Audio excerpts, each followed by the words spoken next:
नमस्कार, सुदर्शन न्यूज देख रहे हैं आप और मैं आपके साथ आशीष प्रमोद गोस्वामी। देखिए, दिल्ली में डबल इंजन की सरकार बनाने के बाद भारतीय जनता पार्टी की निगाहें हैं ट्रिपल इंजन पर। मतलब साफ है, एमसीडी पर भी भारतीय जनता पार्टी की निगाहें हैं और वो अपना मेयर बना सकती है। क्यों, गणित क्या कहता है वो हम आपको बताएंगे। देखिए, दिल्ली एमसीडी के चुनाव की तैयारियां शुरू हो चुकी है। कल ही आपके 3 पार्षद बीजेपी में शामिल हो गए। अब इस बीच में यह कहा जा रहा है और कहा जा सकता है कि विधानसभा के बाद एमसीडी पर भी आप साफ हो सकती है। अप्रैल में चुनाव है और बीजेपी अभी से चुनावी बिसात बिछाने में जुट चुकी है। आप पार्षदों के बीजेपी में शामिल होने के बाद एमसीडी का सीटों का गणित जो है वो पूर्ण रूप से बदल चुका है। एमसीडी में भाजपा के सदस्यों की संख्या 116 हो गई है, जबकि आम आदमी पार्टी के अब 114 पार्षद ही बचे हैं। कांग्रेस के एमसीडी में 8 सदस्य हैं और इससे एमसीडी में बीजेपी बहुमत और आप अल्पमत में आती दिख रही है। बीजेपी विपक्ष में रहकर बजट पास कर सकती है। केंद्र में बीजेपी, राज्य में बीजेपी और एमसीडी में भी बीजेपी की सरकार बनती यहां पर दिखाई दे रही है। तो स्पष्ट तौर पर यह कहा जा सकता है कि दिल्ली में अब बीजेपी की ट्रिपल इंजन की सरकार जो है वो आपको दिखाई दे सकती है। दिल्ली के सीएम को लेकर अभी नामों पर मंथन जारी है, लेकिन साथ साथ में एमसीडी की भी तैयारी है। बीजेपी ने स्पष्ट नहीं किया है कि दिल्ली का अगला मुख्यमंत्री कौन होगा। ऐसे में पार्टी सिर्फ बैठके और शपथ ग्रहण की तैयारियों में जुटी है। ऐसे में हर कोई ये सवाल अभी तक पूछ रहा है कि भैया दिल्ली का अगला मुख्यमंत्री है कौन, बता दो। भाजपा में शामिल होने वालों में एंड्रयूजगंज से पार्षद अनीता बसोया, इसके बीच में एमसीडी की भी जानकारी हम आपको साथ साथ में साझा कर रहे हैं ताकि आप समझ पाएं। एक और नए गठन सरकार की तैयारी हो रही है, लेकिन पार्षद जो शामिल हुए उसकी तस्वीर भी हम आपको दिखा रहे हैं, उनके नाम भी जान लीजिए। भाजपा में शामिल होने वालों में एंड्रयूजगंज से पार्षद है अनीता बसोया, आरके पुरम से पार्षद है धर्मवीर और चपराना से पार्षद निखिल। ये तीनों आम आदमी पार्टी के पार्षद थे जो अब भारतीय जनता पार्टी के हो गए। भगवा पटका इन्होंने पहन लिया है। अब भाजपा अध्यक्ष वीरेंद्र सचदेवा ने उन्हें पार्टी ज्वाइन कराया। इनके अलावा आम आदमी पार्टी के 4 नेताओं ने भी भाजपा ज्वाइन की है। संदीप बसोया अपने समर्थकों के साथ भाजपा में शामिल हुए। वे आपसे नई दिल्ली के जिला अध्यक्ष रह चुके हैं। दिल्ली नगर निगम में कुल 250 पार्षद होते हैं। फिलहाल एमसीडी में 238 पार्षद है, क्योंकि 11 पार्षद इस बार पार्षद से विधायक या एक में से सांसद भी बन चुके हैं। तो ये पूरा गणित है। इस वक्त का जो टैली अगर हम एमसीडी का आपको दिखाएं तो कुछ ऐसी दिखाई देगी। आम आदमी पार्टी अल्पमत में आ चुकी है। भारतीय जनता पार्टी के पास मौका है। देखिए, दल बदल कानून होता नहीं है एमसीडी में, और दल बदल कानून ना होने का सीधा फायदा अगर किसी को मिल रहा है तो वो भारतीय जनता पार्टी को। इस दौरान भारतीय जनता पार्टी के प्रदेश अध्यक्ष हैं दिल्ली में वीरेंद्र सचदेवा। उनकी प्रतिक्रिया क्या आई, इन सभी चीजों को लेकर वो दिखा देते हैं आपको। देखिए, आप एक बात को समझ के चलिए कि दिल्ली सरकार के जितने भी पाप हैं उन पापों का अंत भी होना है और उन पापों की सजा भी मिलनी है। वो चाहे शीश महल हो, चाहे शराब का घोटाला हो, चाहे जल बोर्ड हो, या पैनिक बटन घोटाला हो, या राशन कार्ड का हो, या स्कूल का हो, या मोहल्ला क्लिनिक का हो। हर वो व्यक्ति जिसने दिल्ली को लूटने का काम किया है, एक एक पाई को वसूला जाएगा और दोषियों को बख्शा नहीं जाएगा। ये सीधा सीधा संदेश है उन अपराधियों के लिए।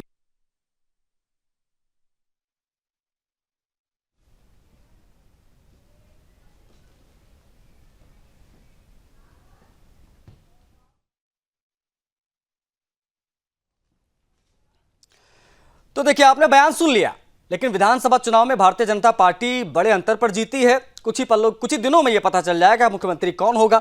लेकिन सबके बीच में एमसीडी में अपनी खोई सत्ता वापस पाने के लिए भारतीय जनता पार्टी अभी से लग चुकी है। जो आंकड़ा है वो पूरी तरीके से बदल चुका है। जो 2022 में नतीजे आए थे एमसीडी चुनाव में, उससे उलट इस वक्त आम आदमी पार्टी अल्पमत में दिखाई दे रही है, क्योंकि कल 3 पार्षद जो है वो भारतीय जनता पार्टी में शामिल हो गए। 11 पार्षद विधायक और एक सांसद है ऑलरेडी, आप सभी जानते हैं। चर्चा करेंगे, हमारे साथ मेहमान कौन कौन से जुड़ गए उनसे हम आपका परिचय कराएंगे। उसके बाद में हम चर्चा की शुरुआत करेंगे। देव मोहन जी दिखाई दे रहे हैं, आम आदमी पार्टी के प्रवक्ता हैं। देव मोहन जी, बहुत स्वागत है आपका। भारतीय जनता पार्टी के हैं रत्नेश मिश्रा जी। रत्नेश जी, आपका भी बहुत स्वागत है, बहुत आभार आप जुड़े।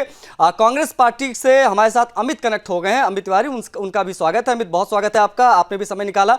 देखिए, चर्चा की हम शुरुआत करेंगे आम आदमी पार्टी के साथ।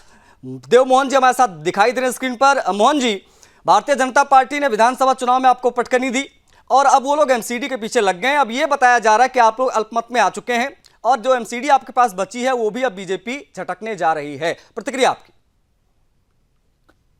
देखिए, भारतीय जनता पार्टी का पुराना रिकॉर्ड रहा है कि जनता जहां पे उन्हें लात मार के आउट कर देती है, जैसे एमसीडी में जनता ने उन्हें खदेड़ दिया। 15 साल से तुम राज कर रहे हो, तुमने 3 कूड़े के पहाड़ बना दिए, सफाई और लेंटर माफिया तुम्हारे राज में ये पनपाया शुरू ही तुमने कराया।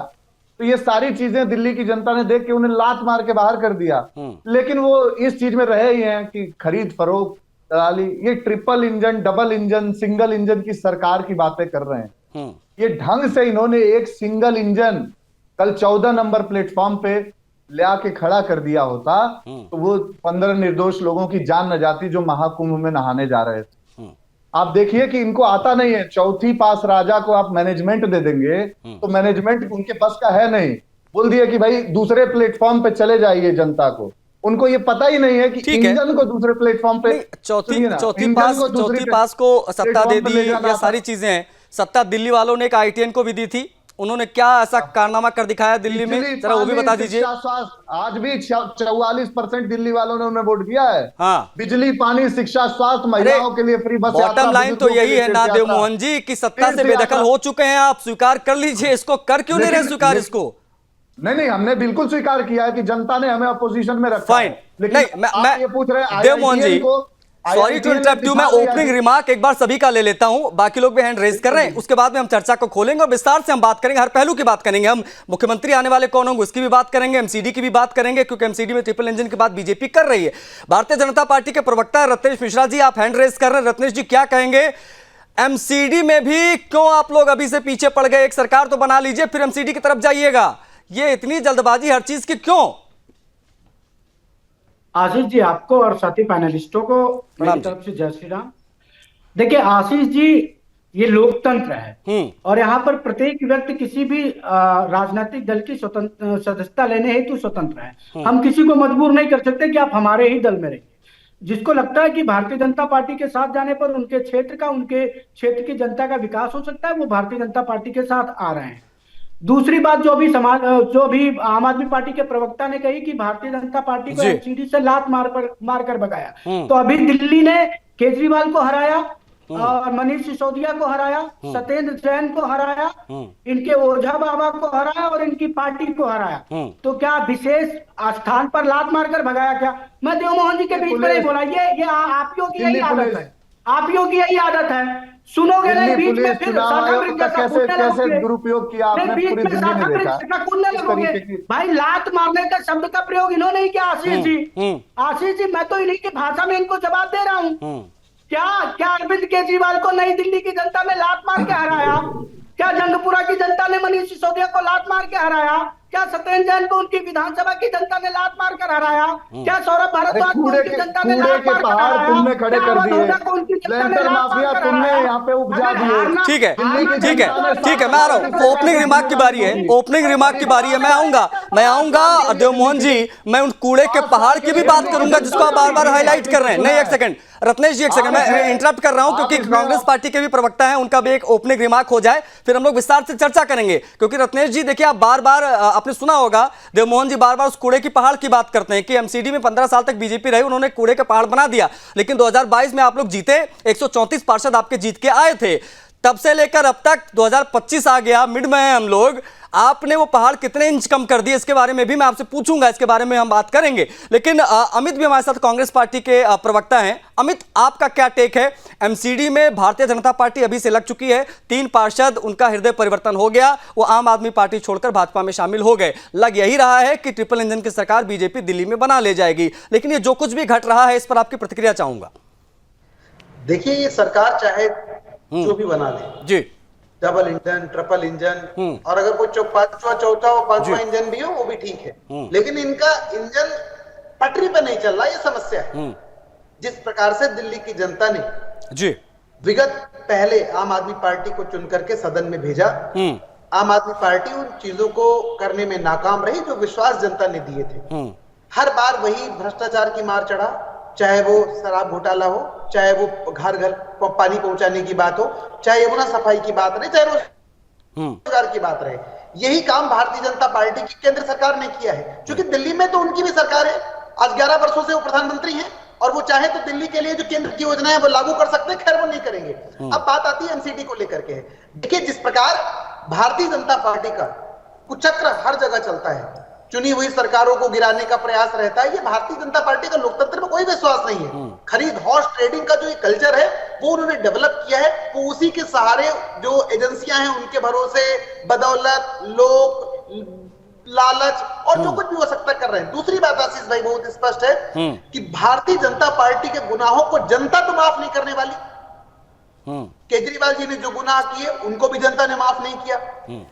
भारतीय जनता पार्टी जो कि कल से देख रहे हैं कि कुंभ में जाने वाले जो लोग थे वो पटरियों पर भगदड़ हुई और देश का रेल मंत्री कह रहा है कोई भगदड़ नहीं हुई, सिर्फ ओवर क्राउडिंग हो गई थी। अरे भाई ओवर क्राउडिंग हो गई थी तो तुमको पहले से जानकारी नहीं थी क्या?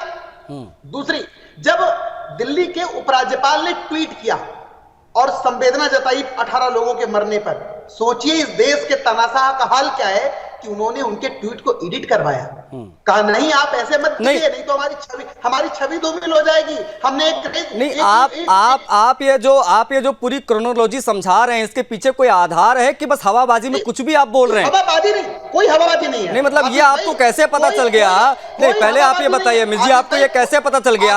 आपको ये कैसे पता चल गया? अमित एक सेकंड, आपको ये कैसे पता चल गया कि आपने ऐसी कौन सी सिद्धियां प्राप्त कर रखी हैं कि आपको ये पता चल गया कि बीजेपी ने इन पार्षदों को खरीदा है? देखिए दल बदल कानून एमसीडी में नहीं होता, तो जहां चाहे वो जा सकता है, पहली बात ये। दूसरी चीज है, आपको कैसे पता चला कि उन्होंने ट्वीट किया फिर मोदी जी ने वो ट्वीट डिलीट करवाया?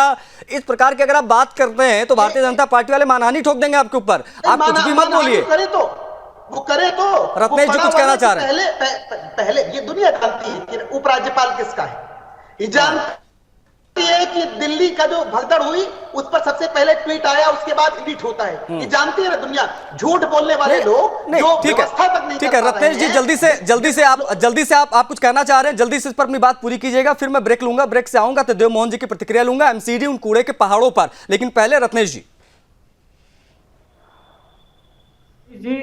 देव मोहन जी के बीच में मैं नहीं बोला और अमित जी के बीच में भी नहीं बोला, तो क्या ये दोनों लोग मेरी भी बात सुने? जल्दी से सामरिक जैसा व्यवहार में शुरू, क्योंकि आपने सवाल पूछा है तो जवाब मेरा तीखा हो।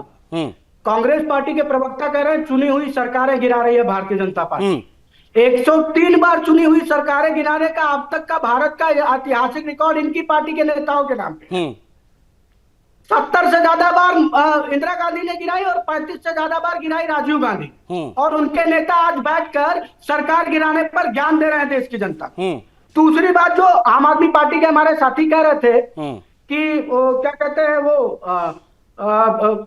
लात मारकर भगा दिया, तो मैंने बस एक सवाल पूछा, क्या अरविंद केजरीवाल को नई दिल्ली की जनता ने लात मारकर भगाया? क्या मनीष सिसोदिया को हराकर जंगपुरा की जनता ने लात मारकर भगाया? क्या सौरभ भारद्वाज को हराकर वहां उनकी विधानसभा की जनता ने लात मारकर भगाया? क्या दुर्गेश पाठक को उनकी विधानसभा की जनता ने लात मारकर भगाया? क्या सत्येंद्र जैन को उनकी विधानसभा की जनता ने लात मारकर भगाया? क्या अवध ओझा को उनकी विधानसभा की जनता ने लात मारकर भगाया? ये लोग भी आज चुनाव पे ज्ञान दे रहे हैं क्योंकि पार्टी का सबसे बड़ा नेता चुनाव हार गया। पार्टी का राष्ट्रीय अध्यक्ष चुनाव हार जाए, अब इससे बड़ी और क्या कहते हैं मोरल डिफीट हो सकती है? ठीक है, और बहुत संक्षेप में उसके बाद में मैं इस डिबेट को क्लोज करूंगा। रत्नेश मिश्रा जी, आपका जवाब तमाम आरोपों पर जो अभी देव मोहन जी ने लगाया। देखिए, देव मोहन जी ने पहली बात की, वादों की बात की, तो देखिए संवैधानिक तौर पर आम आदमी पार्टी के लोगों को अगर संविधान का ज्ञान नहीं है तो उसमें भारतीय जनता पार्टी का कोई दोष नहीं है। सरकार गठित हुई क्या? नहीं। क्या कैबिनेट गठित हुई ना? नहीं। जो चीज अभी अस्तित्व में ही नहीं आई है उसको लेकर आप सवाल पूछना स्टार्ट कर दे रहे हैं, ये तो अति उतावलापन हो गया। अति उतावलापन नहीं दिखाया जाना चाहिए। ठीक है। दूसरी बात, आम आदमी पार्टी ने किया क्या? शराब घोटाला, यमुना सफाई घोटाला, जल निगम में घोटाला, मोहल्ला क्लिनिक में घोटाला। जो ने भ्रष्टाचार को मिटाने की बात कहकर सत्ता में आया हो, वो खुद भ्रष्टाचार में जेल में चला गया। और सबसे बड़ी बात आशीष जी, एक चीज आप देखिएगा कि देश और दिल्ली की जनता ने देखा कि जिस कांग्रेस पार्टी के नेता की शिकायत पर आम आदमी पार्टी के टॉप लीडरशिप जेल में गई शराब घोटाले में, भारतीय जनता पार्टी ने शराब घोटाले की शिकायत नहीं की थी। अजय माकन और सुप्रिया सिंह ने बैठ के प्रेस कॉन्फ्रेंस की थी और कहा था कि मनी ट्रेल के एविडेंस दे रहे हैं, अमित कार्रवाई क्यों नहीं कर रही है? ठीक है अमित, आखिरी का कमेंट मैं आपसे लूंगा। ठीक है, समय सीमित है आशीष भाई, रत्नेश 10 जी, सेकंड और। समय सीमित है। मुझे लगता है आपकी बात काफी हद तक पूरी हो चुकी है, लोग समझ चुके होंगे आप क्या कहना चाह रहे हैं। 10 सेकंड और दे दीजिए, 10 जल्दी सेकंड जल्दी बस, से, 10 मेरे पास समय सेकंड, सीमित है, मैं समय से हाँ, बंधा मैं हुआ कह हूँ, जल्दी से। अब देखिए, हाँ। और उसी वही कांग्रेस पार्टी और आम आदमी पार्टी लोकसभा के चुनाव में एक साथ आती है और भारतीय जनता पार्टी के खिलाफ दुष्प्रचार करती टाइम है। अप, टाइम अप, प्रदेश और अमित, प्रदेश की जनता टाइम अप, भी अमित देखती जल्दी है। से अपनी बात आप पूरी कर लो, जल्दी से अमित आप अपनी बात पूरी कर लो। कहा जा रहा है कि भारतीय कांग्रेस जनता पार्टी ने पार्टी सबसे ज्यादा सरकारें गिराई हैं, आज वही सरकार गिराने पर विधायकों की खरीद फरोख्त के आरोप बीजेपी पर लगाते हैं। जल्दी से संक्षेप में। देखिए आशीष भाई, बहुत स्पष्ट है जो हाँ। बात रत्नेश जी ने कही हाँ। कि कांग्रेस पार्टी की शिकायत पर हम कहते हैं कि बड़ा रिचार्ज बनाम छोटा टॉपअप की लड़ाई थी। हाँ। वो दोनों एक ही हैं। दिल्ली के विकास में कोई योगदान ना उनका था ना उनका है। अब हम इस बात को जरूर मानते हैं। अरे चीखो नहीं, बहुत देर हो गई, चीखो नहीं। अब दिल्ली का विकास करो, 500 रुपए में सरेंडर दो। राजस्थान में नहीं दे पाए, मध्य प्रदेश में नहीं दे पाए, छत्तीसगढ़ में नहीं दे पाए, उत्तर प्रदेश में नहीं दे पाए। अरे यहाँ तो कैबिनेट में विस्तार हो गया है। यहाँ तो अरे सुनो ना, कम से कम सुनो, थोड़ा जवाब वैक्सीन की कंपनियों से दलाली खाई है भारतीय जनता मेरी बात पार्टी। तो सुनो, कम से कम कोविड इस बात को वैक्सीन की रत्नेश भाई कंपनियों से ज्यादा दलाली बोलने से कोई खाने जरूरत वाली नहीं है पार्टी इनको। है थोड़ा भारतीय जनता पार्टी। चूरन वाली गोली और खाओ, इसका सबूत लेकिन भी है, वो सिर्फ इलेक्टोरल थोड़ा बॉन्ड में सही इसमें रहेगा। ठीक है, अब ये सभी ने जो है अपने अपने तर्कश से तीर एक साथ निकाल लिए। और हाँ, नहीं ठीक है, मैं समझ गया। मेरे पास समय सीमित है, रामदेव किलो मेरे पास समय सीमित है, मैं समय से थोड़ा सा बंधा हुआ, इसलिए मैं इसके आगे चर्चा नहीं कर पाऊंगा। लेकिन हमारे साथ जो मेहमान जुड़े, बहुत आभार आपका। देवमोहन जी बहुत शुक्रिया, आप जुड़े, आपने समय दिया। रत्नेश जी आपका बहुत आभार, अमित जी आपका भी बहुत आभार, आप लोग जुड़े, आपने समय दिया।